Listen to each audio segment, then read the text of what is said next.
Hey everyone, welcome to the preseason pointing dog prep masterclass. We're gonna give it some time and let some people roll in here before we kick off the festivities. We've got a great panel of guests joining us that should really provide some insight into how to get your pointing dog ready for the season. I'm personally excited to learn as well. They should be an absolute wealth of knowledge. Just some things, housekeeping items before we kick things off. Um, Remember that your videos are turned off and you are muted, so you don't need to worry about what's going on in your background. Um, there is a Q&A function in Zoom. You'll be able to click Q&A and ask any questions. Hopefully, we'll be able to get to some of them at the end. We're going to reserve some time, as well as there's a chat feature if you want to talk amongst yourselves. It's always fun to see where people are calling in from. Also helps us gauge, um, what part of the country you're in terms of getting your dogs ready. So it's always fun to see where you are. Um, Other than that, there will be some giveaways. That link will be sent out at the end. We're giving away some great prizes, including some Purina Pro Plan dog food, as well as memberships for Upland Institute and Gun Dog Doc. So, thank you guys all for joining us at the holiday after the holiday weekend here. Um, I know it's tough. It's that a little bit of post holiday blues right now. So, but the cool thing is now, at least for me, after the 4th of July, it's time to get ready for the season, and that's we couldn't be in a more appropriate place than this right here. So, uh, without further ado, I will introduce our panelists here for the uh, pointing dog prep masterclass. So, as on my screen, I'll read them from left to right. We've got Dr. Joe Spoo, the gun dog doc, with us. Joe, thank you for coming Thanks for having me. and being here tonight. We've got the infamous Ron Boehm of the Hunting Dog Podcast, clocking in from Michigan. We've got Dr. J with us, Dr. Janelle. Thank you for being here, and Greg Blair from Purina. So, thank you all for being here. I would love for you to just take a 30 seconds and introduce yourselves to our webinar guests and just help them get to know you a little bit. So, Dr. Joe, you can go ahead and lead off. Sure. Thanks. Thanks for having me. Thanks for everybody joining. As you mentioned, my name is Joe Spoo. I'm the Gun Dog Doc on social media. I've owned that domain for 21, 22 years, I think now. I'm a board certified sports medicine rehabilitation specialist, and my entire career has kind of been focused around hunting dogs from the performance aspect. So while I do rehabilitation, it's more the performance aspect of it, the nutrition side, the physiology side. That is where my interest lies. I've been in clinical practice for 23 years now. And so I'm located in Sioux Falls, South Dakota. And so I moved here for the bird hunting. I lived up in Minnesota first. And when I didn't draw the non-resident waterfowl license, I moved out here 21 years ago and said I'd figure it out when I get here. And I've been here for over 20 years now and chasing bird dogs and hunting ducks in South Dakota. Yep, and if you haven't seen, we onX Elite has just partnered with Gun Dog Doc. You get a free curated set of videos as well as a discount off the entire series. Very educational course. I highly suggest you look at that. You can we'll post the link to that in the chat for Elite members. So we appreciate coming together on that as well, Dr. Joe. Absolutely. Yeah. Ron, you are. Oh, I'm infamous. I'm infamous. I'm the host of the Hunting Dog Podcast, and I've been a field judge for versatile hunting dogs with 2 organizations for a total of about 25 years. So I've seen, basically every breed of hunting dog that's out there in the pointing dog realm. And it's a kind of a neat topic that it's almost gets beat to death about conditioning in summertime, but the bulk of the tests that I've judged happen historically from about May to August, and it could be some of the hottest, most humid months of the year. And I've always been surprised at what the dogs can do, and some of the measures we take to make sure that they're okay at the same time. So I'll be glad to throw my 2 cents in occasionally. Awesome. Thanks, Ron. Thanks for being here. Dr. Janelle. Thank you. So I've been working with sporting dogs for about 16 years now in northern Florida, mostly southern Georgia, and travel north to Wisconsin in the summertime. Set up a few rehab facilities and general practices, as well as specialty referral hospitals in northern Florida. But my heart and soul is in my mobile practice. So I'm primarily working with retrievers and attend field trial events as well as national events throughout the country. And definitely my passion is preventative medicine in terms of dealing with these injuries before they happen and educating as much as possible. Awesome. Yeah, very excited to have you. Thank you for joining us. And last but not least, Mr. Greg Blair. Thanks for having me on. My name is Greg Blair. I'm the senior specialist for the breeder enthusiast team for Purina Pro Plan. I basically support and cover all the pointing dog sponsorships in the country for Pro Plan, from hunt tests to field trials, pointers, setters, poodle pointers, anything that you've got. We're in charge of that sponsorship, so it's great to be here and give my 2 cents. I'm out of the Milwaukee, Wisconsin area, but travel the country. Currently have a couple pointers, have a setter, so looking forward to helping out. Yeah, awesome. And Greg, also, you just had a dog inducted into the Hall of Fame. Yep. So congrats on that. So Greg, you're no stranger to the field trial world, which definitely we will lean on in a lot of this discussion, because it's where a lot of conditioning is really pushed to the extreme. So Sure. Looking forward to it. So we will kind of kick things off, get things started right here. So again, the base of this masterclass is preseason pointing dog nutrition and conditioning prep. So our dogs have been sitting on the couch for months, right, from the season up until now, and it's time to start getting them into shape.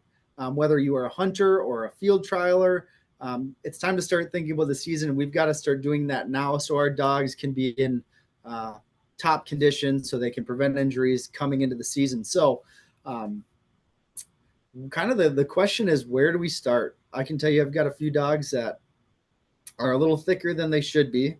And so we want to get them to a place where they are they're ready to start training and getting ready for the season. So the first topic I like to discuss is nutrition, and really how to assess where our dogs are at as kind of a starting point to getting into before we even start talking about conditioning. So Dr. J, do you want to take this one? And just how do we establish a baseline for our dogs before we even start the conditioning process? Yeah, good question. So body condition wise, I really like to point people toward the Purina Body Condition Score scale. I think it's the easiest one to essentially use as a guide, because it gives you accurate pictures of the dog from essentially above the dog. So if you're looking down at the dog, you get an idea of what the body condition we're looking for, which is around 3 to 4 on that scale for our working athletes. And so it's a good way you can read a description of how the body should look and feel and actually see a picture. And so I often get my clients to take a peek at that and be able to compare that against their dog and see where they're at. And as far as the conditioning process goes, especially dogs that are coming right off the couch, I think part of our thought is, we need to go out and start working them immediately. But honestly, just like ourselves, if we've been on the couch for 3 months, going back and hitting it hard in the gym the first day is not going to help us out in the long term. So a lot of times I like to start with something as simple as working them up to an hour-long walk, and a fast walk. Really, people don't think about the tremendous impact of just a long walk, working those dogs up and seeing how tired they actually get with just that before we introduce the roading itself. And that really gives you an idea of how long does it take that dog to recover from an hour-long walk. And really what I'm looking for is for them to get back to, normal respiration within, I would say 15 to 20 minutes of that hour-long walk. And if it's taking them more than that, then I know that they're pretty out of shape, and I'm not going to start roading those dogs immediately. I'm going to continue working up. For sure. Dr. Joe, what's your similar situation, similar take? Yeah, so I think even backing up just to the whole body condition thing, in kind of what you mentioned, that you have some dogs that are thicker, and what I would encourage people to think about is not like just that season, right? Like I want my dog in shape just during the season, or we got to get weight off. I'd encourage people to look at that nutrition throughout the year so that you're not getting them out of condition. I think from a health, longevity, injury standpoint, that yo-yoing of body weight is probably one of the worst things that we can do with these dogs. And unfortunately, so many people do. And I think even as veterinarians, we somewhat encourage that, right? You come into the vet clinic, we take a history.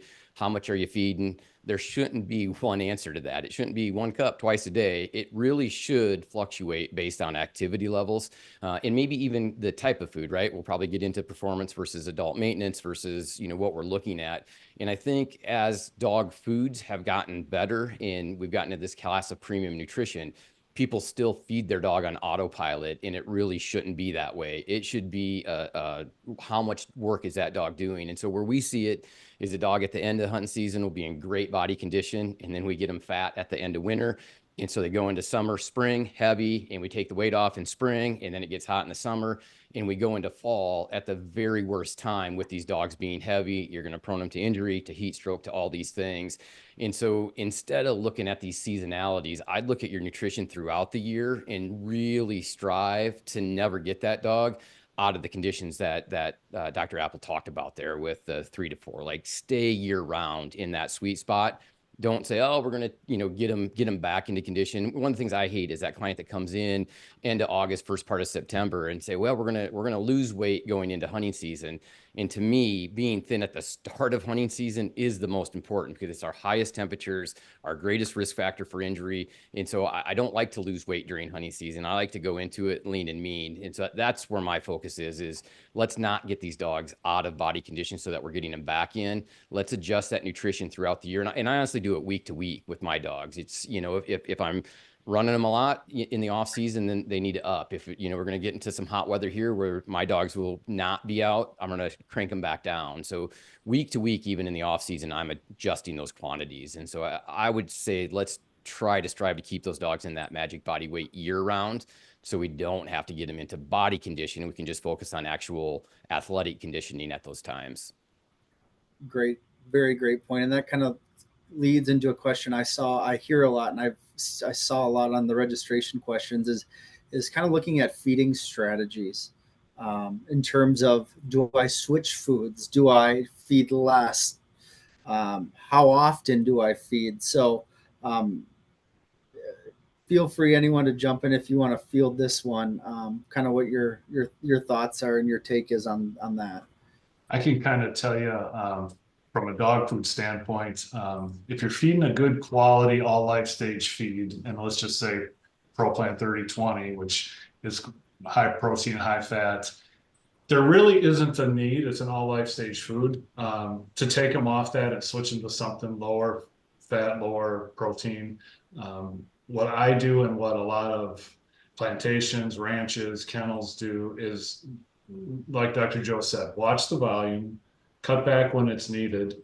I typically find myself in the same type of schedule is once they're done with hunting and field trial season, right now they're home laying in the kennel for 2 months instead of 2.5, 3.5 cups during the season. I mean, they're getting 2 cups, once a day, so I'm monitoring that on a good quality food. Could I change to a 26/16 or a lower protein, lower fat? Sure. But I'm on a good routine. I'm on a good schedule. There's really no need to change it.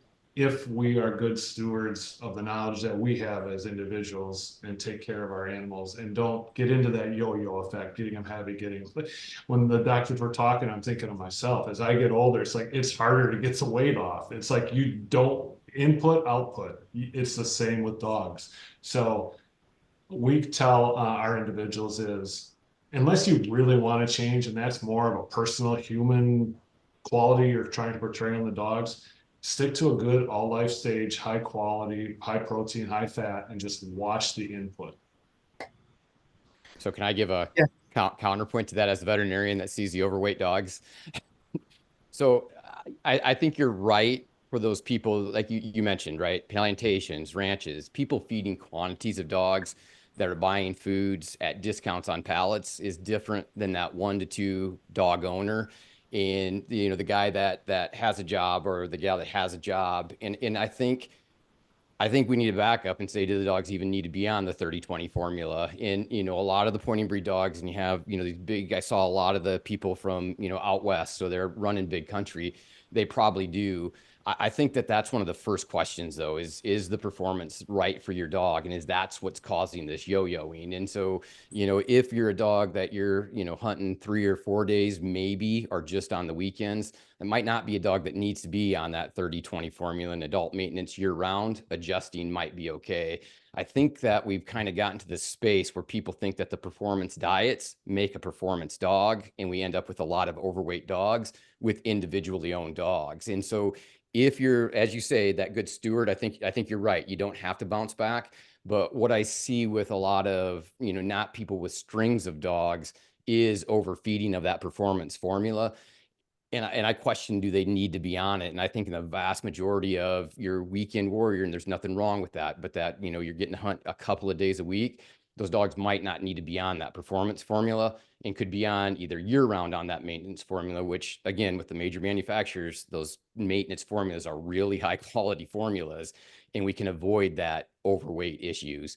I just throwing that out there as a counterpoint. I think everybody wants to feed a performance diet thinking it makes a performance dog, and that's not the case. I contend that those formulas should have been called endurance formulas, because they're meant for those dogs that are putting in hours and hours of work. The vast majority of even performance dogs do great on a high quality maintenance type of formula. I have a question kind of based on what Dr. Joe just said. I've always stuck with the 30-20. I've just been, you know, I just changed my amounts.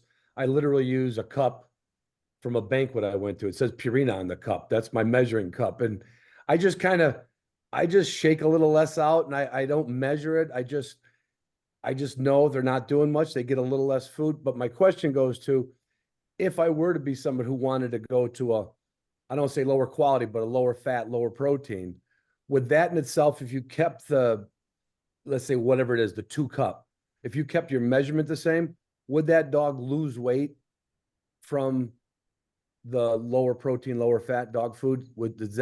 Is it calories in just like rich food? Yeah, the caloric density of those formulas are going to be less. And so you could feed a same amount in theory, you know, especially if you're staying within brands, right? So like you know, Purina's performance is going to be more calorically dense than their adult maintenance. Right. Yeah. Okay. And to Dr. Joe's point, you know, I see a lot of older dogs. So the average age of a national level retriever is 7 to 8 at a national event. And a lot of those dogs, they put on weight quite easily. Their metabolism has changed as they age. And we definitely have to make a call to cut back their fat and protein levels. And there are a lot of options out there, but I would say along those same lines, we're dealing with that with age and metabolism changes. And you definitely have to make that call, even though they're still performing at a high level. Interesting. Very interesting. Kind of going hand in hand with that, a lot of questions I get as we are ramping up the conditioning process, even during hunting season. Take, for example, the strategy of feeding multiple times a day versus 1 time a day, as well as the timing of that in comparison to exercise. What is kind of the recommended approach to prevent bloat and, you know, other things along that line?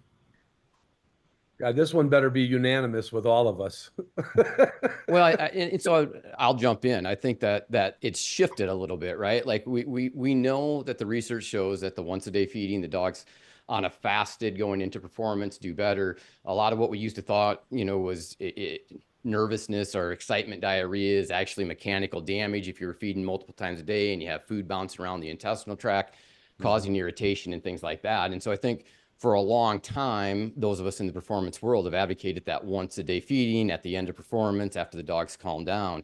But I think now there's research showing that maybe that once a day feeding, especially if it's a large quantity, may be contributing to bloat. And so then there's people advocating back to either that small amount in the morning or on days of performance, you're feeding once a day. And so I don't think it's as black and white of an answer as it was maybe 5 or 10 years ago, where we could say, oh, they do better on once a day feeding. I think it's particularly if you're having a breed that's prone to bloat, I think you may have to, again, seasonality, change how you feed. So like me personally, during hunting season, I feed once a day at the end of performance. If I have a setter that has hypoglycemic issues, I might feed a small amount in the morning, but the majority of their meals coming after the performance. Like with my lab, it's at the end of the performance. I had no issues with her. And so it kind of depends. And then during the off season, this time of year, I'm feeding twice a day. And again, it's to reduce that quantity so that we're not fatiguing the gastric ligament over time, potentially proning that dog to bloat. And so I do think it's shifted a little bit. I think the performance pure and simple is once a day, but long term, I think we may want to mix it up a little bit based on some of that, the newer thought that once a day, large quantities might be contributing to bloat. Yeah. Yeah, I think there are definitely situations where you have dogs that wake up exerting energy and burning calories just in how high they are, right? So some of those dogs, it's nearly impossible to keep that weight on. And we end up having to use protein and fat supplements to do that on top of their 30-20. And I've dealt with that quite a bit. And those dogs, I don't want to feed more than 4 cups at a time. So those are the dogs that do need maybe a cup in the morning to sustain that weight, specifically through those hotter months. And those are just things that sometimes we have to do for those certain dogs. Yeah. So, I mean, you're with the splitting up of potentially splitting up feedings between mornings and evenings.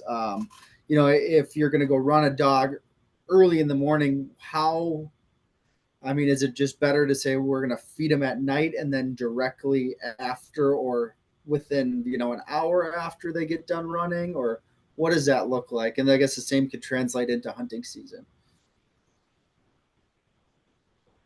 Have at it. I'm not a doctor, but I don't mind. I stepped in a Holiday Inn last night, so I think that qualifies me in this discussion. No, I've always just fed after after the day was done and the dogs are calmed down, they've been in their kennel. And if I thought I had a dog that needed more, and it just hasn't happened, but I think my tendency would be maybe to let him have his, let's just call it 2 cups for whatever that's worth, after he's calmed down, after he's eat. But that could be 4 o'clock in the afternoon. I would, if I had a dog, I'm going to a friend of mine's dog, he would then, before he went to bed, he would give him a little bit more food because he wasn't overloading. And there's, 3-4 hours of digestion. Again, we're assuming, and then he would give him a little bit more food. And I've got another friend that believes in a little bit of soft food in the morning. And his theory is, because we all anthropomorphize our dogs and ourselves, or our dogs rather, is he says, I don't like to go hunting without a little something in my stomach. And he gives his dog he uses the same brand of dog food, but a little, like a third of a can of soft food before, like when he's doing his morning chores and gassing up the truck. The dog has just a little bit of food in his stomach. So there's a couple ways, but the bigger food, I think you could even spread it, after performance and then maybe even before bed if that was needed. Or what do the docs think about that? You want to go first? Yeah, so I'm not so hyped up on multiple feedings like that into the night, but I will say timing wise, the dogs that I've had to feed in the morning sort of my minimum time frame as far as when that dog works after eating is 2 hours, and that's very much minimum. So if you have a truck full of dogs that you're working, the dogs that are fed in the morning are the last to run essentially that morning. So ideally I would like more like 3 or 4 hours, but 2 would be absolute minimum if I had to feed. Yeah, it's similar for me. And that's, I tell clients 3, I err on the side of 2, because I know that if I say 3, I'm hoping that they get to 2 hours. And then again, it's a portion of that total volume. And so, like with Western bird hunting, where you're starting at sunrise, like the minute my alarm goes off with my male setter that I feed in the morning, I'm putting that food down right away. Like he's getting his opportunity to eat the minute I crawl out of bed, so that then when I'm getting ready, having breakfast, he's digesting and that clock has started ticking. What you can't do is roll out of bed, feed him, and roll out into the field 30 minutes later. I think that's where you're going to get that mechanical issues and the bouncing around. And I don't think like it's a small quantity for me. So like if that dog's getting 4 cups at the day, it might just be a quarter of the cup in the morning, because I don't think they need like that full meal to sustain their performance. They're not, they have the reserves to do that. I think a lot of the performance issues that we see with these dogs is it's blood sugar. And so, we always talk, fat and protein, but like, especially with the pointing dogs, when they're having performance issues in the field, it's a blood sugar. The brain can only operate on sugars. And so it's one that they just kind of need to get that, the glycogen that's been depleted from overnight sleeping in the liver and the muscles. We're trying to replace some of that sugar. And so, as a performance engine, we talk about fat fueling it with dogs, but the brain still needs sugar. And that's where a lot of these pointing dogs get into trouble is, like Janelle said, you get some of these dogs that are jacked up in the morning. They've blown through, a box of sugar by the time you get out into the field, because they're just jacked up. Those are the dogs that you're going to have issues with, that need maybe that little bit of nutrition to get that blood sugar back up at an equilibrium level. And that's, one of the questions that comes up then is like, what do you use during the field or snacks during the day? And I don't use anything that's protein and fat based. I just use sugar. So I use simple dextrose in a squeeze bottle. And so it's simple, straight sugar type of solution as you're going to get. Because it is. I think the performance in the field issues are sugar related, not fat, protein, and the things that we think of that they're getting from dog food. Typically, it's the sugar that is the important part of performance during the day. Very interesting.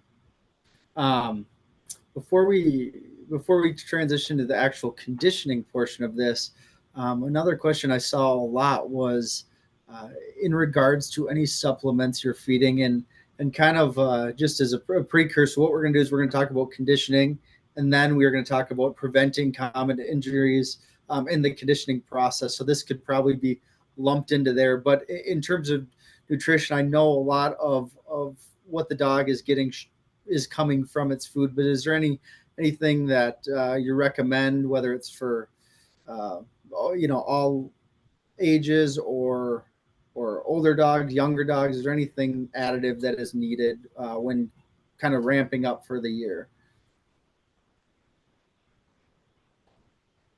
So I'm a big omega-3 fan. That's something that I have most of my patients on, and high level of omega-3s. So one I like the best is a Nutramax product called Well-Actin 3TA, and it's an advanced, highly concentrated omega. Again, omegas have great benefits, but specifically for athletes dealing with joint inflammation, which we know we're causing just in the repetition of what they do. So having that on board, we have great omegas in our foods and our performance foods as well, but I do feel strongly about supplementing on top of that. So I agree. The Nutramax products are great. Like if you're going to use some of those supplements, I think they probably have some of the best in the business. I'm the opposite in that I don't prophylactically do any supplements. I think if you're on a good quality product, there isn't a need to. I don't think the research shown. So I don't think it's wrong, and maybe it's just the laziness in me that like I just like with myself. I run, I bike, I do all these things. I don't take anything additional unless I have a problem. And I kind of treat my patients that way too. Again, just because I think it's a compliance issue with a lot of them. So for me, it's good quality food. If you have a dog that has arthritic issues, other sort of issues, then we'll talk supplements and things like that. but kind of as a matter of course, I typically, I don't. I did, just to back up to the one I saw in the question, someone asked about dextrose. And so I'll just answer that as a tail into that last one. So dextrose, it's a 50% dextrose solution that will use IV in the clinic, but you can just use it orally. And so a lot of large animal feed stores, so in the western part of the country, if they have equine and in cow supplies, you can probably find a bottle of 50% dextrose. It's on Amazon. It's really cheap. I'm not using it IV. I'm just putting it in a gel flask and giving it orally. And so it's an IV product, but I'm giving it orally. Now, is that just like a couple ounce squirt, Joe? So I used to back in the day when I was real anal about it, I would take syringes and measure out 10 to 12 cc's, and I'd carry them in the vest, and I'd give it at the start of activity, and then once an hour, and then at the end of activity to kind of replenish things. And I got tired of filling up syringes. And so I got an idea of what the ballpark of a squeeze would get 10 to 12 cc's. And so now it's kind of a ballpark squeeze when that dog circles back around. Right. It's a, Purina had the bar, which was great. It was a great product for that sort of reason. It just replaces that. So there's not a great product out there anymore to use. And so I use the dextrose. If someone would come out with a prepackaged sugar product, I would probably do that, because the dextrose does get it's sticky. It's like using syrup. And so I have one vest pocket that it is disgusting, because that's where it goes. If you don't rinse out the bottle, and it sits in the truck, and then, the next weekend you go to get your stuff ready, that bottle's probably ruined because it's going to have mold growing in it and things like that. So. Fantastic. Unless there's anything anyone else would like to touch on, before we transition over to the conditioning aspect, we can do that now. Otherwise, we're gonna make this. I do have a question for both Jill and Joe, Dr. Jill and Joe. Last couple of years, I've been using a product, Canine Pro. It's a probiotic. It's a very little teeny scooper of it, and I've been putting it on their food, kind of preemptively. Like, I haven't seen diarrhea yet, or I haven't seen any kind of runny stools or anything. But in hunting season, I just add that. Do you think that's a probiotic can be used daily, or because that's a tailgate thing of mine? Is it okay to put that little scoop of probiotic on a dog's food, or is it not? Or do you think it's not necessary, unless they have an upset stomach or diarrhea? Well, you want my honest opinion? I think probably the product you're using, and I know nothing about it, but my guess would be that it's not canine-derived bacteria. I would guess if you do a little test and look at what you're giving the dog and what's coming out in the poop, you're probably not seeing those bugs. What I do use sometimes, in both for dogs with diarrhea, and then I think a lot of these pointing dogs don't like to eat on the road. One of the first things that I'll go to is Fortiflora and use the Purina product, because it's a highly palatable probiotic, and and with the chicken flavor. And so what I do is moisten the food a little bit and use that Fortiflora. And so I'm doing two things. I'm flavoring that food to get the dog to have it be more palatable.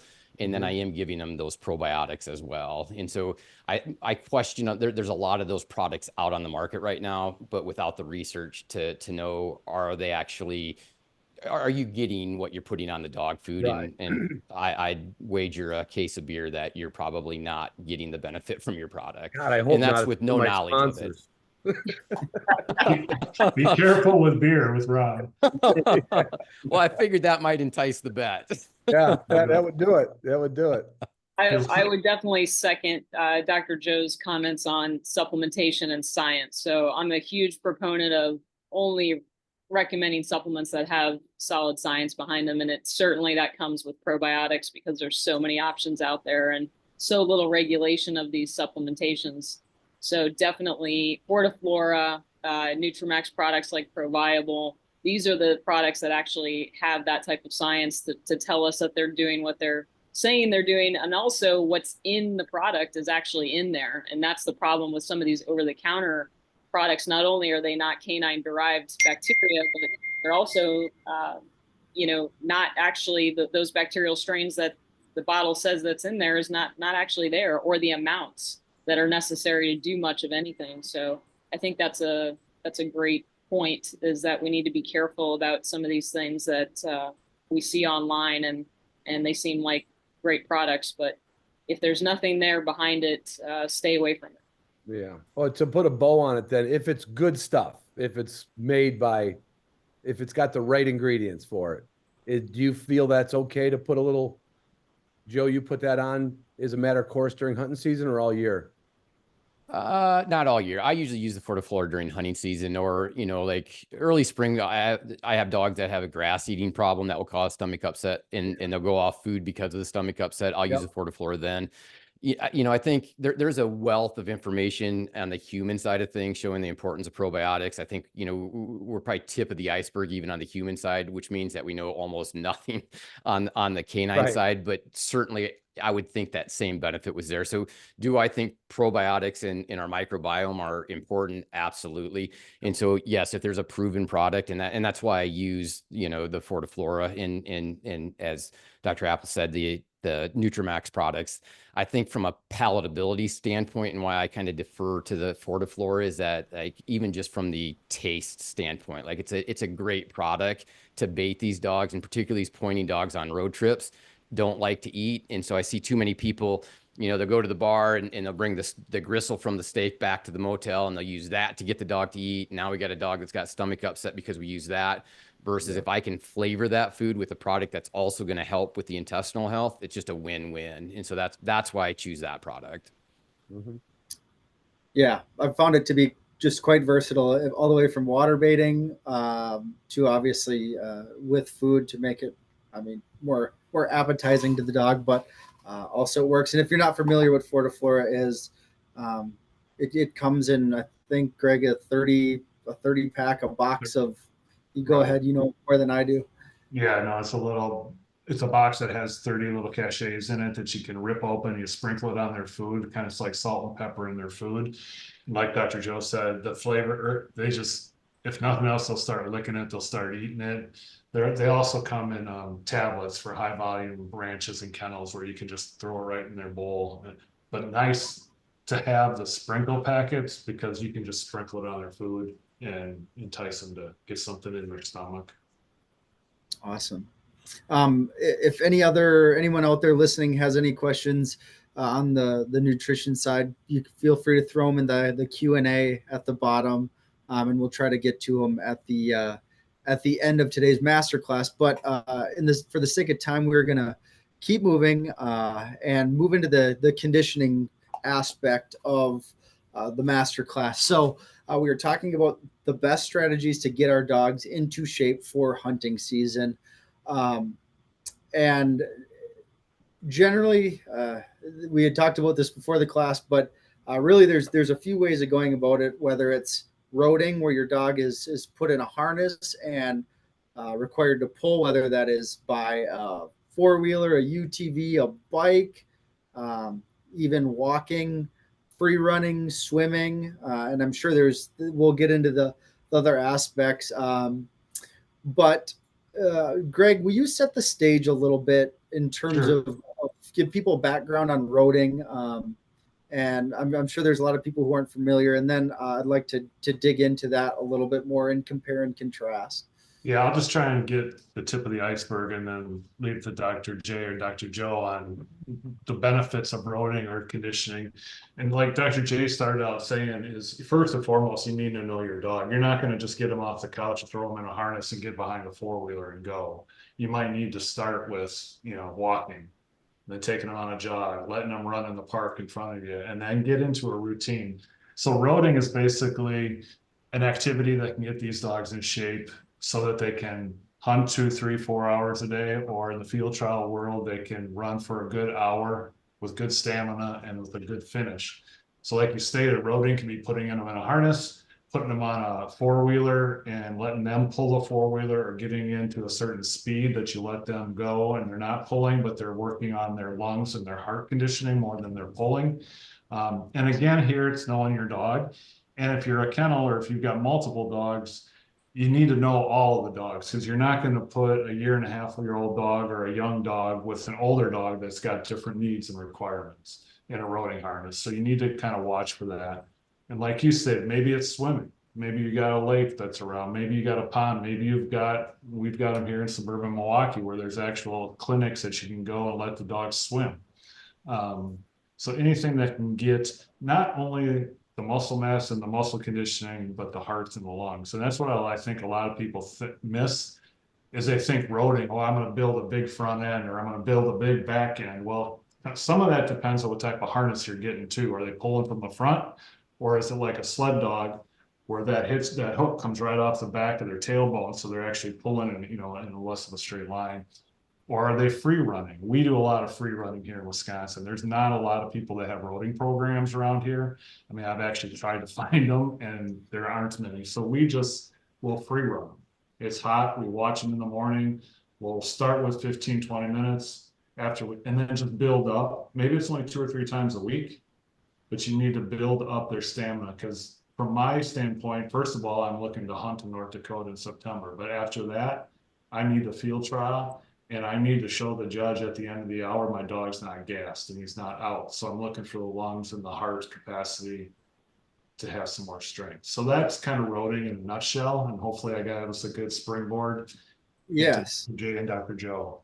Yeah, that's fantastic. You brought up a good point, Greg, that maybe the best way to tackle this is to looking at it, with the end in mind. If you are looking to hit the ground running, say September 1st out west, and you are starting right now, how would that look in terms of getting your dog from limited exercise, working them up to being able to do 4 hours, 15 miles out on the prairie? What, if I Dr. can real quick before we jump into the vets, Yeah. is I did this with my setter that, like you said, is going in the Hall of Fame. I found a guy down in central Illinois that had a roading rig and did some roading. So he had a program. And like I said, I wanted to hit the ground running September 1st. I wanted to pick him up. I'm going to the Dakota September 5th. So he's going to get a couple days off. So I sent him there July 1st. So he had a 2-month, that first week, like I said, it might only be a couple days in the rig for 15 minutes a day. And then he's building up. So he had a program. If you're going to send your dog away for someone to do it, look for someone that's got that type of success and that type of program. If you're going to try and do it yourself, refer to the professionals, your vet, someone who's done it, because I think you can do more harm than good. It's kind of like working with a loaded gun. Just be careful when you jump into the roading. But there are good programs out there. And I used 2 months. I said, take your time, get them ready for. I had a goal in mind, and when I was giving them at the kennel, drop them off. Yeah, that's a super good point, because there is a lot of nuance to roading, and it is, you hear a lot of horror stories or things gone wrong. So that's very. And I said I'd do it quick, but I do see a lot of the chat and a lot of the questions. And Dr. Joe said before that there's a lot of 1 dog families, 2 dog families, and they might not have the resources. So this could be all foreign to them, but I'll let y'all kind of say how maybe we should get some of these individuals involved in getting their dogs in shape. Yeah. So again, starting today, you want to hit the ground running September 1st. Dr. Joe, Dr. J, kind of what would that program look like? What in terms of duration, frequency, activity, even to get them ready for a September hunt? Well, I definitely agree with Greg in terms of the 8-week duration period of time. I think that's definitely a minimum. And ideally, what I like to see is 3 days a week roading, 2 days a week swimming would be my ideal. For a pointer, I would probably start them at 15 to 20 minutes initially. The biggest thing is the actual pace. So I think a lot of people think we just need to run them as fast as they can go and wait till they're exhausted, give them a break and keep going. And I've seen that in several professional pointer kennels where they run them hard until they can't go anymore and then give them a break and keep going. And the key point here is really keeping them at a moderate trot. So for a pointer, that could be anywhere from 7 to 9 to 10 miles an hour, depending on the leg length of the dog. And I can try to share my screen here and show an example of what a moderate trot looks like. Let's see if I can.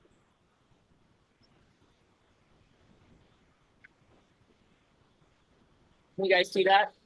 Yep. Yeah. So, these are Labradors. Again, this is a slower pace. So these dogs are going about 5 miles an hour. So you can see it's a pretty easy pace for these guys.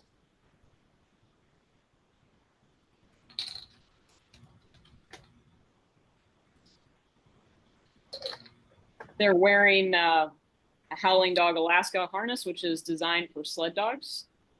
And again, this is about maintaining a pace consistently. So if you think about humans, right? If we're on a treadmill and we decide that we're tired and we don't want to keep running, then we're going to hit the down arrow on that treadmill, right?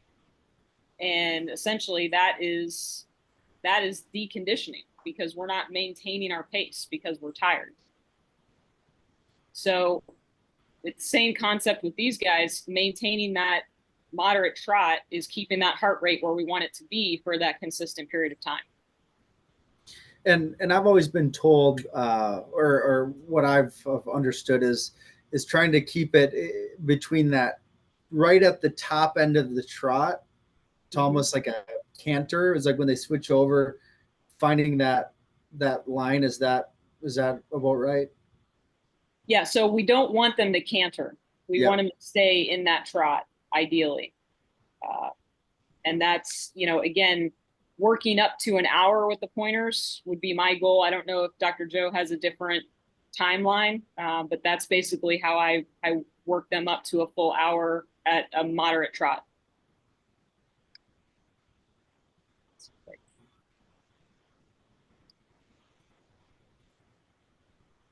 I think Joe's on board. Yeah. So, and I'll come from the free run camp. So, I think it's one, like both of them mentioned, you got to know what you're doing with roading. It's not for everybody. I've seen a lot of people think that they know what they're doing with roading, and dog ends up under the ATV. I think the other part, you take your dog out free running with your vehicle, and the dog gets smoked by the car because you get distracted by a text or things like that. And so, I think calling roading what it is, like, in the bird dog world, that video is roading, right? In what Greg talked about is roading. And then I think there's the free run way of getting dogs in shape as well. I think too that you have to separate a little bit the field trial world from the bird hunting world as far as goals go. And I was just having this discussion with a former Olympic Nordic coach. When we really talk about the comparative with humans, you start talking a bird dog out west hunting for 3 or 4 hours, and it's difficult for us to have enough time to actually appropriately condition a dog like that, right? So if you were running a marathon, your long runs are going to probably be 4-hour long runs, right? Because you're going to try to run that marathon faster and things like that. And so you got a dog that you want to run 3 or 4 hours. Do many of us have 5 or 6 hours at the end of that fitness program to run that dog? And I would contend not. And so I think from the free running standpoint, Greg brought up a great point. Like if you're starting now, you have 2 factors to consider, right? How much can your dog run? And then I think heat throughout the entire country. And those of us in the north aren't as good. We're probably pansies, like just, you guys down in Florida and Georgia, that's all you deal with. And so stuff that I get puckered about with my own dogs, you guys would probably think that's a cool morning of you could train all day. And I think the flip side, right? Like we have to hunt in cold weather that, when you guys get hit with the little snowflakes, we're like, what do you mean you're not hunting because it's cold? And so I think it's being conscious of that. And so, I think that 15 minutes this time of year to kind of build up as it cools down so that you can run longer. For me, it's keeping an eye on not running a dog to fatigue, but then also looking for the signs of heat exhaustion. I think that more than anything, I probably err on. And that's, we've had a stretch here where we were in the 50s and 60s in the morning. So I ran my dogs more the last week than I typically do in July. And I forget, Saturday morning, it was in the low 60s when we started, but by the time we got back to the truck, it was pushing 70. And my male laid down and rolled in the ditch because there was dew on the grass, and he clearly was getting to that border of I'd pushed him too far. And we were only 20 minutes into the run, and it was purely a temperature sort of thing. And so I think it's being conscious of that and not forcing it. The other thing that I guess I'd say living in bird country and seeing it is that we get a lot of people that have the best of intentions, right? Like we're going to start that conditioning program and then the kids have little league and your daughter has softball and then you got a work commitment and suddenly it's, you know, August 20th and we want to dove hunt or we're going to have a Montana trip. And what I would say to those people that you didn't get that condition doesn't mean you can't hunt. You just have to really be smart at the start of the season. And then your start of the season ends up being your conditioning program, right? So instead of going out on that epic, you know, 1 hour swing out on a Western prairie, it might be that 15 to 20 minutes that Greg was talking about that you could have done in July, but because you didn't. And so I don't think it means you can't hunt. I think you just have to be aware of what we've done. If we didn't take those 8 weeks to get a dog in shape, then we're going to have to take the first several weeks of the hunting season to kind of test the waters and see where we're at. Because, you know, if we're being honest, these guys are incredible athletes compared to us, right? And so it's one of those things that there's a lot of these dogs that can go from couch potato to exceptional performance in the field. You know, we don't want to test those waters and you have to know your dog, but it's tempting for people to just always do that and forget the conditioning. And if you do forget it, you have to be very conscious in those early season hunts and be realistic. Like, do you have to cut it short? Can you, you know, can your dog do what you're asking it to do? Or are you going to get them into trouble with heat exhaustion or injury? I think too, you know, the 8-week number was brought up, and to bring that back to the nutrition talk, if you do end up switching formulas throughout the year, that 8-week is the time frame that you want to switch back to performance as well, to give the cellular machinery time to be able to process that higher protein and fat load. And so as you're starting your conditioning level or your conditioning program in July for a September hunt, that might be the time to switch back, if you switch to a maintenance food, back to a performance diet, so that dog can fully utilize that formula come fall as well. And to dovetail what Dr. Joe said, there's a good way for these people that, you know, don't have, you know, the little league and stuff gets in the way of conditioning, is to go on those shorter hunts. You just need to buy 2 or 3 more dogs and take them with you. There you go. But and also what Dr. Janelle said is getting them in a trot in that roading, that also puts them in the mentality, and you see this in hunting dogs and you'll see this in field trial dogs. If those dogs have that mentality that when I'm going out to run, when I'm going out to row, that I'm getting in my trot, they're not going to blow out at 100 miles an hour for 5 or 10 minutes and then come back to you just gas. They get in the mentality of, okay, we're going to go on a hunt, we're going to go on a run, and they can last a little longer because their mentality is always right. I see this, again, I'm going to defer to the field trial world. Those dogs that travel the country and live on trucks, when they cut them loose, it's not balls to the wall for the first 5 or 10 minutes. They get out there in their gate and they're just hitting the country and hitting the course. So there is a lot that can be done in a good roading program, but you've all made really good points. Just watch your dog and be careful. Yeah. There were, to Greg's point, and there were a lot of good points made. One question that we heard a ton, there were probably 10 different people asked this question, is how hot is too hot? And I think, in summary, a couple points. It's like, depends where the dog, you know, how it's acclimatized, right? Is it used to 90 degrees every day? And then as well as watching the dog and looking for those signs of overheating. Would that be a good answer to how hot is too hot? So one kind of general rule, I think, just overall, and again, this is not going to be across the board all the time, but anything taking temperature and humidity in combination, you know, anything over that number of 150. So let's say it's 80 degrees with 80% humidity. That's when you're really getting into some scary numbers. So that's when you really need to think twice about the amount of work. So that's just kind of a general rule of thumb that I try to stick by. Oh, I chime in just from judging a lot of the tests all summer long. And now our tests are typically a half an hour in the field for the adult dogs. And I think people can do this if you've got a favorite training field or a training club. If you don't have a body of water near you, you know, these dogs, when they get out and ready to go on a hunt test, they're running just as hard as they do when they're hunting wild birds, because they're excited to go. And we just kind of steer them toward water a lot.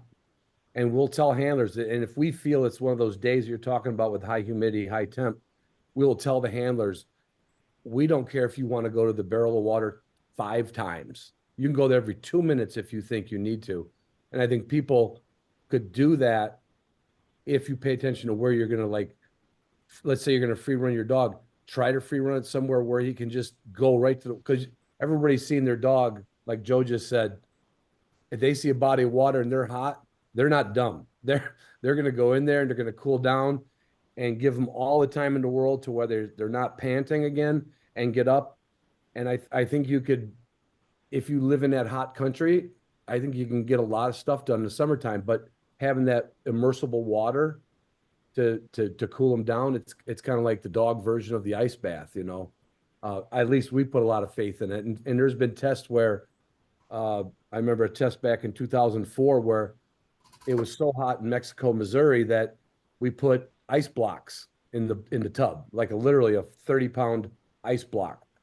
And now the water never got that cold, but it was just to make sure the dogs could be immersed in water, soaking them down. And the last thing I'll say about it, and I see this a lot in the testing with a new handler, we tell them to take breaks, give their dog water, call them in for water, call them into the shade. And we see people, and it's, I hope I'm going to speak to the doctor side of this. They start squirting their dog with water all over themselves. And we tell them, no, just wet their ears down. There's more blood vessels in their ears, and wet their groin down. Is that, or would you prefer total body immersion? Or do you think there's any dangers? I don't mean frigidly cold water, but I mean, you think total water immersion is a good way for a dog to cool down and get back at it? So I think sorry, go ahead, Joe. Yeah, so you're talking about a potential huge difference, right? So you might have a dog that's just warm versus a dog that has heat stroke. And so backing up a little bit to your whole, water, standing water, I think the other thing that sometimes happens, like with barrels or even shallow water during hot testing, is that sometimes that water can be hot. And so, if you've had it where it's been out in the sun for 2 days and you're just baking, that water can be hot. So it may not have the effect. And so that's the first thing I would say, is that standing water doesn't necessarily equal a cool dog. And I'll never forget, I had a lab handler come in with a dog that he killed via heat stroke, and he just kept saying, but the water, he was in water, he should have been cool, he was in water. And when we asked, he was in splash water, and it was 100 degrees out, and so he was basically running that dog in a hot tub. And so I think it's one, making sure that you're actually cooling the dog. I think too, that there's been a lot of, I don't want to say misinformation, but there's a lot of information out there about what you should and shouldn't do when it comes to cooling a dog. And there, for a while, people were like, oh, you can't use ice, you can't use water, you got to use rubbing alcohol, you only do it on the appendages or the extremities. And I think at the end of the day, like, cold water works great. I think ice up against blood vessels work great, but it has to cool the dog. And so to your point, a lot of these breeds, particularly in your world with the versatile dogs, with tight coats, you're going to pour that water on it, you're going to run off, or like with a lab, it's going to run off, getting it down to the skin. But then the second step is getting moving air across and getting evaporation so that you're actually cooling the dog. And so, you can use water. I think it's just a matter of a combination. If a dog's actually suffering from heat stroke, then you also need to be monitoring the temperature. If you're using ice water, that you don't get them too cold. It's a number of factors. That dog that's just a little bit warm, I might just watch them and see, are we trending in the right direction? I don't necessarily, jump on cooling measures right away, versus a dog that I know is in trouble. If it's early in the process, I might just try to cool him down, versus a dog that's actually in trouble. Then we're going to go all out and try to cool that dog down. And so I think it's varying degrees that have different answers when it comes to dealing with a hot dog. Yeah. And to Dr. Joe's point, I think the one thing that people don't think about is getting your dog wet before. So, I just dealt with a 95-degree national retriever championship, where these dogs, were coming back at 110, 111 offline after they were done with their test. And so many of these handlers were not getting their dogs wet beforehand, something that could actively cool the dog as they start running through the field. And like Dr. Joe said, now that water has penetrated down to the skin level, and now they're running and having that evaporation happen to help cool. So it's something as simple as just getting the dog immersed in cool water before they run can make a tremendous difference. And certainly having a thermometer is number one in terms of your ER kit, because when that dog comes back hot, you need to know where you're at, especially if you're starting the cooling process with ice water. If I have a dog come out at 110, once they're down to 103, I'm starting to pull those cooling measures away. But I don't know that if I don't have that thermometer and that ability to tell me that. And always remember that the core body temperature is at least 2 degrees higher than the rectal temperature that we're taking. So that also gives you an idea of where you're at. But super critical to get core body temperature down as fast as possible. And using ice water is one of the best and fastest ways to do that. And like Dr. Joe said, a lot of misinformation about not doing that. And Dr. J, what do those temperatures look like? Like from normal to you're getting in trouble to you've got to do something right now? Like what's that breakdown? So great question. And here's the thing. Those dogs can come back at 110 from being done from the hunt. The key is how quickly they cool. So that's where that thermometer comes into play. If you think that they're in trouble based on, the level of panting, they have very sticky mucus, their gums may be bright red, they might seem lethargic or vomiting or not with it. So their sense of where you are, they're not looking at you directly. So signs of just being sort of out of it.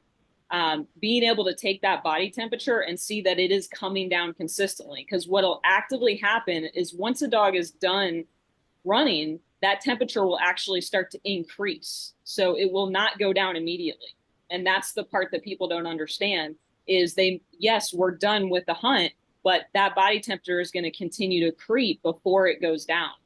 So the key is that body temperature is coming down. You're taking that temperature every 2 minutes and making sure it's coming down. If it's not, and it's continuing to rise, then you're in trouble. So again, they can come off at 109, 110, and it sounds horrible, but as long as they're cooling quickly, that's what you want to see. So a normal dog's temperature is what, 101, 102? 102.5. So what would be in terms of like you take your dog's temperature, what would be like, okay, I better cool this dog down to like this dog has got heat stroke. We've got to do it something drastic now. What are those temperature breakdowns? So I think, and I'll just echo what she said. There isn't, okay. And so okay, there is. Okay, sorry, a dog one dog at 110 might be heat stroking, one dog at 110 might not. And so what I advocate is like this time of year, get your dogs warm when you're out running them and they're not heat stroking, stick that thermometer in and see where your dog's at to get an idea what your dog's normal running temperature is. Because if it's in that 106, 108 ballpark, and then you're out in the field and you think he's in trouble and it's 110, you probably know you are in trouble. And so it's getting to know your dog, including temperature, I think is important for this very reason, because there's not a red zone or this is the point. Like it's individual to dog. And I've had dogs that we've had to institute cooling measures at 106, 107, which like my Chessie, that was her normal running temperature, after a couple of marks. And so there isn't, and I think that's an important point to stress is there isn't a magic temperature, and you have to have the thermometer to know, is the dog cooling or not? And then once you start cooling, to not cool them too far, because then you can end up in one of the first years out of school. I had a beagle come in that had got trapped under a kiddie pool, and like its pupils were blown. I thought the dog was gone. And we just cooled that dog down as much as I could. And then I decided to take it to temperature, and it was 97 degrees. And so then we had to warm that dog back up, and it survived despite my best efforts to not save it with, being overzealous. But you think at 110 dog, you're never going to cool it down too much, and you sure as heck can. And so you have to monitor that temperature. And I think too, to echo the other point she made about at the National, that's a good tip for Western bird hunters as well. And so, you get to that late morning, about the time you think it's, maybe getting a little bit too warm, but you want to maybe get one more run in. I'll do exactly what she said, and I'll soak my setters down in my buddy's pointers, just so they're starting a little bit cooler. They're running, that wind is cooling them down, and getting a dog wet at the start of a run is a huge benefit in some of these early season hunts. For both of the doctors, I'm trying to come from where I'm thinking the non-veterinarians are, because there's only two here and there's probably none on the conversation chat list. I see this a lot, and I want to ask, you talked about evaporation. Let's say the dog's cooled down and it's a day it's kind of hot. I see so many people, I haven't used them yet, but they have little portable Ryobi fans on the kennel doors. Yeah. Not trying to save a dog from overheating, but is that good maintenance just while they're not doing anything, or is it unnecessary, or could you say? Airflow is one of the most important things. So Okay. I've actually had dogs where I've had no access to water overheat, and I put them on a four-wheeler and run the four-wheeler as fast as I possibly could to get those It's dogs. like putting your head out the window of a car. Absolutely. So airflow is beyond the cold water, is the second most critical component of cooling. Yes. Yeah. I see that so much. And I always kind of think like, gosh, it's not that hot out. Why do you have the fan? But, you know, yeah, I see it a lot, and I figure a lot of people have those fans, and it seems to be more and more popular. And the other thing too is remember, when a dog is super hot and that mucus is getting thicker, many times they'll get sort of a mucus plug in the back of their throat. So having a spray bottle with water to be able to kind of spray in the back of their throat to deal with that mucus plug can also help them breathe a little bit easier, especially on those super hot days. Very interesting. And kind of on that train of thought, like, when we look at hydration, going into a hunt, going into training, like either are you water baiting dogs? At what extent do you go to make sure these dogs are drinking, and how important is it that they're drinking or hydrated before versus during and then after? Like, how does that breakdown work? So, I think hydration is vitally important, and I think that especially that, if you're traveling with your dog, making sure that they're going into performance, having had adequate access to water. I don't in absence of a health problem, I think if a dog is offered adequate water, very rarely do we see a dog during a performance event, at least in my case, suddenly become dehydrated, right? If we're going to have fluid issues, potentially they had diarrhea, or they got into a heat stroke type of situation, something caused them not to. I think where people get into trouble is to not offering water at the right time. You particularly start with some of these pointy dogs, hunting out west. Sometimes they're just too busy to drink when you want to give them water. And so then it's making sure that, after the hunt, that they're adequately hydrated, access to water. And where I get worried is the topper full of kennels or full of dogs, or the trailer, if we have this one moment that everybody gets water and then we're pulling it, I think those are the dogs that are going to get into trouble. And so I think it's having adequate access to water. A healthy dog typically is going to stay hydrated. I think where people get into trouble is getting the dog into trouble, digestive issues, or they have something else going on, and not adequately offering the water, I think, is where most of the problem comes in. Gotcha. Yeah. I think it was Dr. Arlie Reynolds with Purina that had a great. It was some great research. It must have been along the lines of sled dogs up in Alaska, and he was talking about. Now the name's going to escape me. Glycerol. Glycerol. Yep. Are there any other things like glycerol or after in terms of maltodextrin? Those types of, I guess maltodextrin is not necessarily for hydration, but glycerol, they said it would lower, I can't remember the exact number, like 2% or something, or 2 degrees lower their body would run. Thoughts, worthwhile, not worthwhile? I use a glycerol product quite often, specifically on really warm days.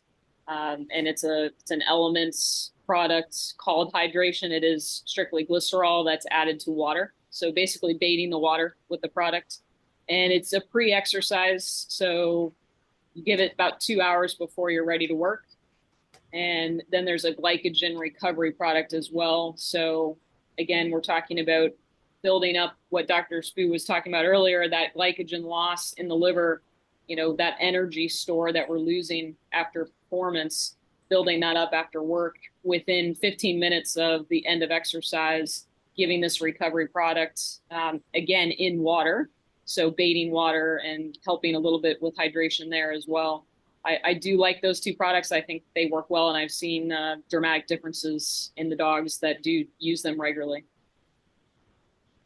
Interesting. Yeah, and I found that episode was it's a partner we work with. It was a Houndsman XP podcast, and if you guys out there listening to it, I highly suggest. It was very interesting. It was called "Feeding Hounds for Nutrition and Performance," which is episode number 31. It was a great episode. So if you want to learn and keep diving in deeper, I think it was like a 2 hour or hour and a half long podcast on it. So interesting information. The other thing that a lot of questions we had was about, especially with pointing dogs, is how to toughen up their pads. I know a lot of people that get in the field, especially down in the desert Southwest, they get torn pads, etc. What's a good way to get those dogs' feet into shape? Is it just to run them more? How do you accomplish that? Greg, do you have any out of the field trial world, any I don't tips know that any you'll, or tricks. do you not want to share them? No, I don't know any tricks. And honestly, you hear about it. Oh yeah, he ran the last 20 minutes on a blown pad, but you really don't hear about it that often. And obviously, it depends on the country you're in. If you're out in the shale in the West Coast, that's going to be tough on dogs. I don't want to just throw it and say, they get used to it. Some dogs have tough pads and some don't. I don't know what you all think about it. I think roading helps in the right way. Any type of conditioning, just again, like humans, if we build up muscle, we build up the thickness of the pads. I mean, construction workers all have calluses on their hands, and I don't. So I know who's going to have a blister. So I think it's part of the conditioning to get them ready for it. And some dogs just have soft pads that are going to blow them. So it could be part of the breeding process too. I don't know what you all think. I kind of feel exactly the same. I think that because what happens too, like out here, we'll see it, right? That dog that sat out east didn't get any conditioning, and then they come out and, hunt for 2 hours in the Western prairie, and yeah, they're going to blow through their pads because you didn't do that base conditioning. I think, a couple of things that people can do is changing surfaces. I think if you're only roading on soft grass, doing free running, you could mix that up a little bit, just, because you're going to see different surfaces.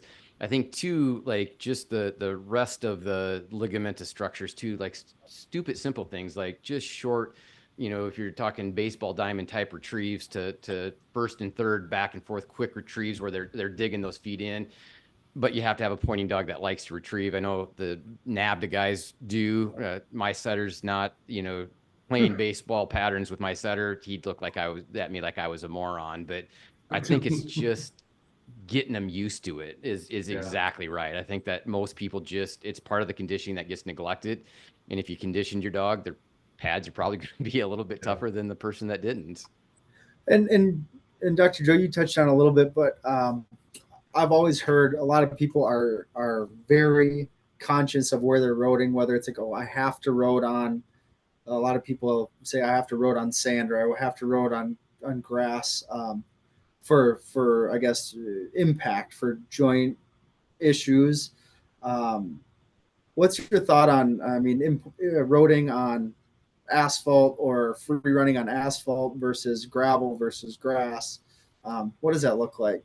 And the impact it has on a dog. Yeah, my 2 cents, asphalt would be the only one I'd say no to. I think, I think gravel's fine. I think everything else is fine. I think asphalt just brings its own set of issues. If you've ever taken and thrown a simple retrieve for it, or had seen a simple retrieve in a hotel parking lot and that dog tears off and stops real quick, they can strip those pads so quickly on asphalt. I think you have this time of year heat issues with asphalt. And so, yeah, I think the impact is there. I'm kind of a use it or lose it from a joint standpoint. So a healthy joint, an athletic dog, just like a marathoner, right? Like you're going to road run and not suddenly just develop issues if you're in shape. I just think asphalt has its own set of issues. To me, every other surface is fair game. For that reason, you just get some variability there. I just would avoid asphalt. So we should rule out retriever drills in the Walmart parking lot and stuff like that. You think that sounds obvious, but there will be clients that come in every year that's exactly what they did, and they'll blow the pads off of every single foot on that dog. So it sounds very basic, but there are clients in the world that absolutely will do those marks on asphalt parking lots. I mean, I've been lucky. My dogs live kind of like on a little sand and dolomite gravel, and they've got a big run around. It's all sand. So I think they're just conditioned to having pretty tough, so to speak, calloused feet. But I've never pushed them on any like shale or anything like that. So I don't know if some of that stuff is just, I don't know if you can condition for it. But I think if you exercise them, I think they got enough pad to handle an average hunt. Yeah, I agree with that. And it might sound simple and people might not like me saying this, but a lot of the dogs that are raised in kennels on concrete are always on concrete, have short nails because they're rubbing on it all day long. And it's your environment. And I will say those West Coast dogs, those West Coast horses, and those West Coast hunters are tougher than anything we're going to see out here in the Midwest. Yeah. They are tough. Yeah, all great points. Very good points. I'm trying to think if there's we've covered a lot of our agenda today, and we have went over, but it looks like there are a lot of most of the people are still hanging in there, so they're really enjoying this. So we can. Are there any closing thoughts any areas you'd like to talk about before we transition into some questions? Any final thoughts on what we've talked about thus far? No, let's see what they got for a question or two or three. I've got more beer in the fridge, so I can sit here for a while. Good. All right, let's find a good one. Oh, the one question is I saw a couple of people asking again, what if we could just go over those supplements one more time. I think we talked about a few of them, if you remember them off the top of your head, Dr. J and Dr. Spoo. The omega-3 supplements or the no, hydration? so it wasn't supplements. The glycerol, I don't know if it was a maltodextrin or whatever. Yeah. But so elements.dog is the website, and hydration and recovery are the names of the products, both liquid products. Interesting. Perfect. So in terms of questions, and I think we probably I've seen, again, we've probably covered this before, but what are some strategies for keeping, say this person is down south, right? So it's hot, it's 90 degrees plus every day. Is there anything other than swimming or when there's, in terms of early morning, you can't get out and run? I'm guessing swimming is all there is. And what is your routine for swimming a dog to get them into shape? Is there anything in particular that you're doing or not really? Well, first off, I'm not just starting them in the pond immediately coming out of the truck. So the biggest mistake I see is people don't warm the dog up properly before they either start roading or swimming or working in general. So think about yourself getting off the couch, especially early morning, and then I ask you to run 5 miles right off the bat. Same with the dog, right? We need to bring blood flow to the soft tissues. When we talk about prevention of soft tissue injury specifically, the best thing we can do is simply bring blood flow to those muscles. And that is warming up the muscles by going for a walk. And we talked about that constant pace with roading. It's the same thing with the warming up. We're trying to increase the heart rate to take all of that blood flow, pull it into the extremities. And the way to do that is to keep that heart rate at a stable pace. So to do that, we have to keep the dog at a stable pace. So walking consistently for even 5 minutes to get that blood flow going before we move into conditioning or work. So that's the first thing. And secondly, I think we tend to believe that our dogs are really great at swimming and that they have a high level of endurance in the water. But if they have not been actively swimming for several weeks, several months, and we throw them in the water for a 10, 15-minute swim, that we're really overexerting the body. And so I always start at a 5-minute swim, no matter, how long that dog has been out of the water, because it's amazing when they're sustained in the water swimming without any breaks. Even a 5-minute sustained swim can be a huge impact on a dog's endurance.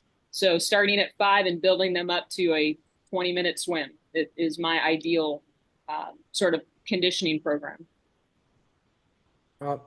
When I met Dr. J, I think I asked you this, or you might have talked about it, and I never heard anybody say that before, and it made sense when you said even just getting out of the truck. So many people will just get the collar on, maybe their dog's behaved, they can say whoa, and they can get their shells in their pocket and get their gun, and then it's off to the races, right? It's like, and those dogs sometimes just take a flyby, 300-yard straight run.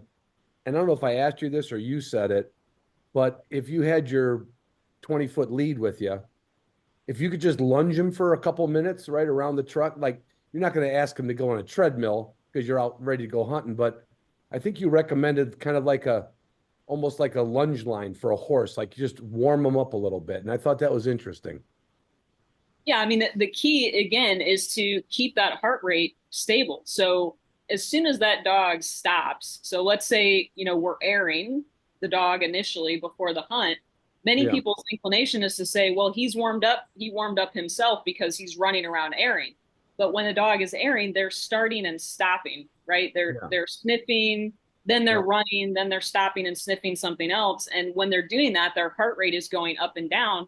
And that blood flow is also coming from the heart, going to the extremities, and then back to the visceral organs. So what we're trying to do is sustain the blood flow to the soft tissues for a period of time where now the dog is nice and loose. Warmed up. We have a lot of extensibility in those soft tissues, and those soft tissues help support the joints. So all those things go hand in hand. If someone sees me at my tailgate with a lunge line for about 5 minutes, I don't want them to make fun of me before I go hunting. I shouldn't be embarrassed to do that. Just make sure you're lunging both directions, okay? Not just one. Oh, no. Oh, of course. Sure. Don't worry, Ron. They'll still make fun of you. Yeah, well, yeah, but that's the way I walk.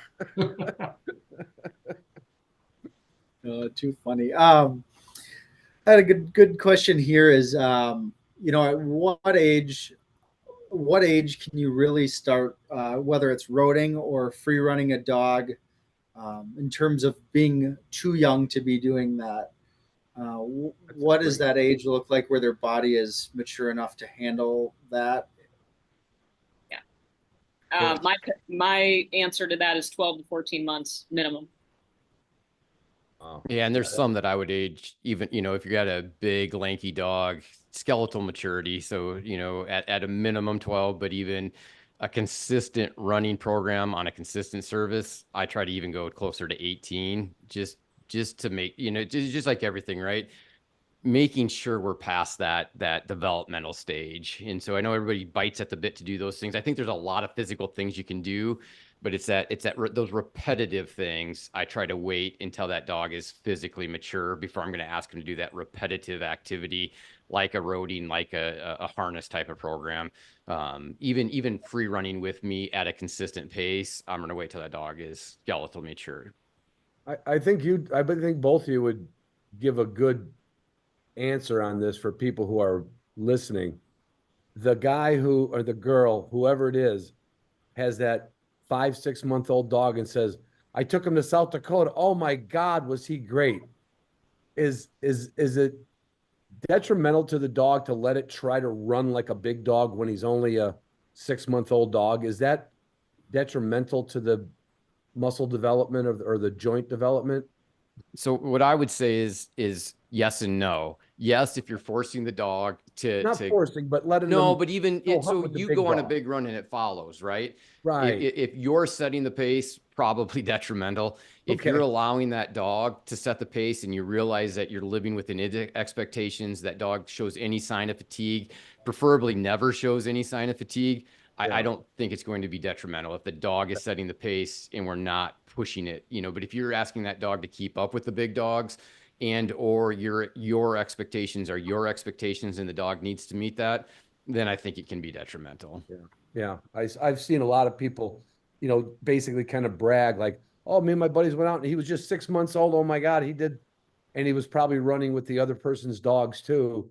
And I would imagine that's a little tough on a dog because they're just trying to compete at that point. They're probably running past their physicality at some point if they're trying to keep up with the Joneses.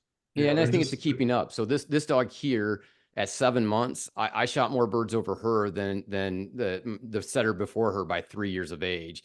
And it was only hunting her by herself. She didn't have any expectations. And she hunted to 15 years of age, so 16 seasons, and lived to 16 and a half. And so, Wow. I think and again, it's an N of one as far as, but I think you can. It's just what you're asking of that dog and knowing that individual dog. If Yeah. I never would have run her with big dogs. She was run by herself, but Right. she performed amazing. It's the only dog I've ever had perform that well that young, but she was incredible. Yeah. And the other thing that people don't think about too is puppies, their body awareness is so minimal at that age, 5 to 6 months, their proprioception, so meaning where their legs are in space, they're sort of all over the place with their bodies, and they don't have a lot of great core strength at that point. So when they're doing these activities where, they may step in a hole where the 5-year-old, that body's response to stepping into that hole is a lot different and appropriate to help that dog prevent injury. Now, this puppy who doesn't really have that same body awareness can end up injuring themselves certainly a lot faster just by the fact that they don't have that ability. So those are things to also consider. Yeah. Good. Very, very good. Very, very good points. On the sake of time, we've been on for an hour and a half already, and it feels like it's flown because there's so much great information. But any other closing thoughts in terms of preseason nutrition and conditioning? The only thing I'll add is, we were talking about swimming, and Ron mentioned the treadmills. I see that treadmills have become quite popular because the dog specific ones have gotten quite cost effective. And I know that, like, especially with the setters for me and pointers, like, they're just not swimming dogs. Like, they look like they're going to drown every time they go out for a water retrieve. And so I know a lot of people use treadmills. And the one caution I would give is making sure you're using a dog specific so that treadmill is long enough so that the dog can get into an appropriate gait. If you have that one that's collecting dust in your basement for you, don't throw a long gaited dog on that because he's going to have to shorten its gait. It's going to be unnatural. And so I think treadmills have their place, but just making sure that you're using the dog specific, and there's a bunch of them out there, and they've become very reasonable in price, is another, when it's too hot to run your dog outside, is another option for some people. And to that point, I have a lot of clients, again, with that one dog. They don't have the ability to road or swim, and they're living in maybe a suburban area. A really great tool for strengthening is a resistance band system. I use it quite often for rehabilitation, but also now there's a sporting band resistance program, and it's called the Biko band, BIKO, through animotionproducts.com. And it's essentially 3 different resistance levels, and you use it at a walk. So you don't need to trot the dog, run the dog. It's literally just going for a walk. The bands are hooked to a D-ring harness system, and essentially it's building quadricep, hamstring, gluteal strength. So it's a great tool to have if you don't have access to roading system to help build strength. Cool. Very interesting. Well, with that, again, there for you guys on there still, be sure to click the link in the chat right here to enter for our great giveaways. And yeah, if there's not anything else, I appreciate all of you being on here tonight, and I appreciate our panelists here to bring this wealth of knowledge. I tell you what, I learned a lot, and I appreciate you guys taking the time out of your evening to be with us here tonight, and hopefully you guys enjoy the rest of your summer. Thanks for having us. Yeah, thank you Thank very you. much. Appreciate it. Enjoy it. All right. We'll see you guys later. Have a good night. All right. Take care. All right.